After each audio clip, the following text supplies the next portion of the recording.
Let's bring in a couple others to discuss this. We have a top Republican candidate. Both of them. We've got former President Trump. We've also got Ron DeSantis putting forward plans. So I want to bring in now a former Director of Special Operations at the DEA, Derek Maltz, and we also have Senior Law Enforcement Analyst and former Acting Commissioner of the Customs and Border Protection, Mark Morgan. Guys, it's clear both former President Trump and former Governor Ron DeSantis are raving about who would be tougher when it comes to the open borders if they were to take office. Let's look at both candidates, what they've recently been doing on the campaign trail with those pitches.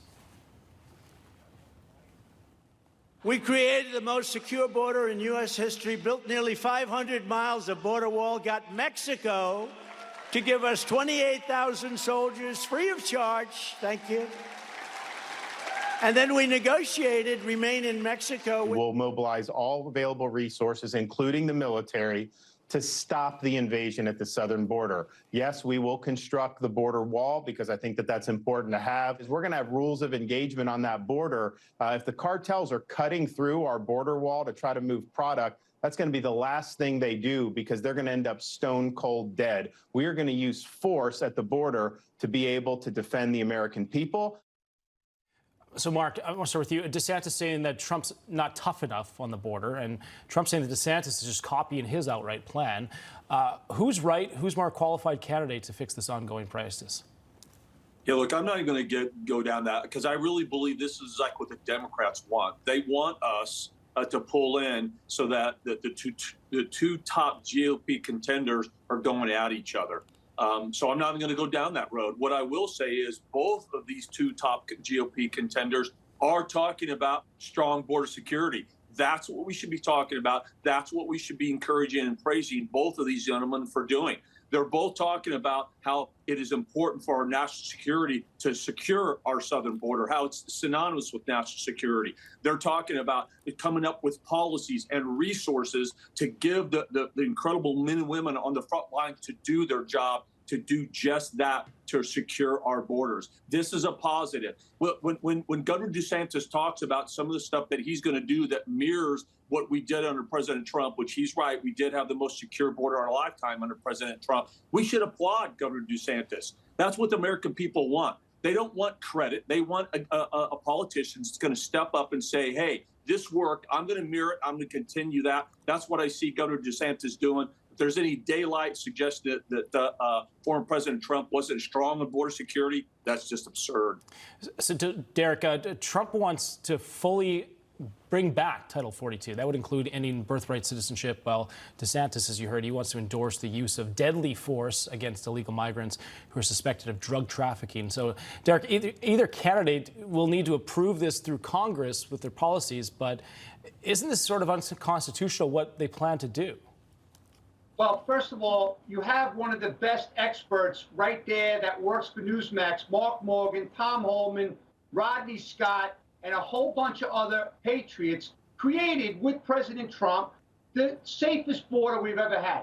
We need common sense solutions for the madness created by this current administration. Just listen to Jaeson Jones' story with the dead migrants. He pulled out a dead migrant with the sheriff down there in Terrell County. So based on all these successes that Trump had in place, there's no need to recreate the wheel. Just go back to good old common sense. There should never be gaps when it comes to the security of Americans. That's the #1 job of the government, and the last administration was able to prove it. I do applaud, like Mark said, Governor DeSantis, he's saying all the right things.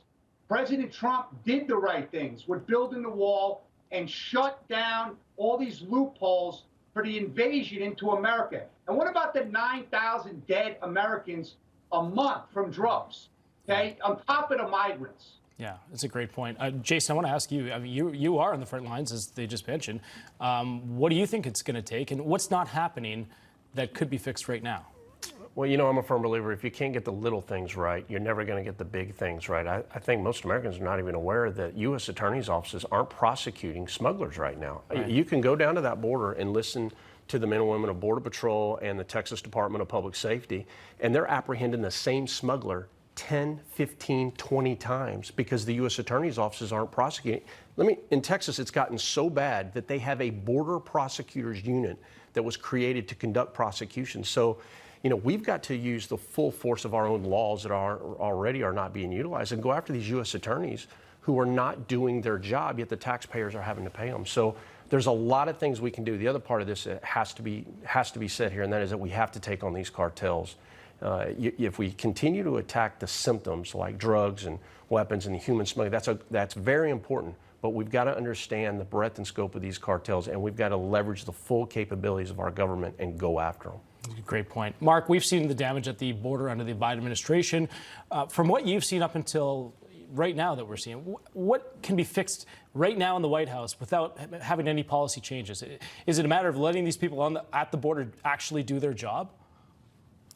Yeah, so there has to be policy changes, but there's two forms of policy changes. First is passing meaningful legislation through Congress to close the loopholes. That's number one. That's one side of policy. The other is this administration. I mean, literally right now, the president and Secretary DHS Secretary Mayorkas could pass policy right now that would stop what's going on. Remember, under the Trump administration, for the first 2 years, even though the Republicans had the White House, the House, and the Senate, they still failed to pass a single piece of meaningful legislation. It took President Trump through executive order, through DHS Secretary, through internal policy to give us a network of tools and authorities and policy we had. Like President Trump said, the asylum cooperative agreements we signed with all 3 Northern Triangle countries, or the Remain in Mexico program that we codified with Mexico. All of those did not go through congressional approval, nor was it needed. That was in the current law we were able to do. So it's an immediate shift in policy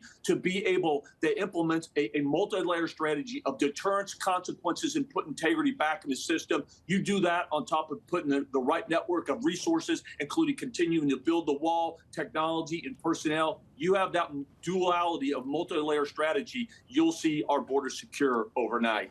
Derek, what does the Biden administration have to gain by having this open border? And it just seems like there's so many problems from it.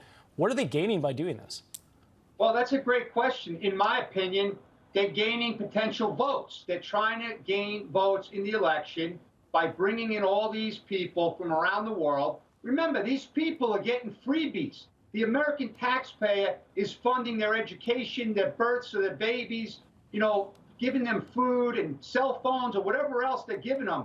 And so, of course, that these people, many of them want to come here for a better life. But we have to have a sound legal process. We all believe in immigration, but it has to be legal immigration. So it's a current disaster. Every American's going to pay for many years going forward. They're just not paying attention to the details. Start listening to the experts that have been on the border, that work their whole lives on the border, and understand it. And we'll be a lot better off in this country. Yeah, it's a great point. We have to leave it there. Thank you, Derek Maltz. Thank you, Mark Morgan. Appreciate you coming on. And Jaeson Jones for everything you do down at the border and for being here in studio and telling us giving us more insight as to the problems that are happening down there. It's incredible. Great to be with you. Thank you.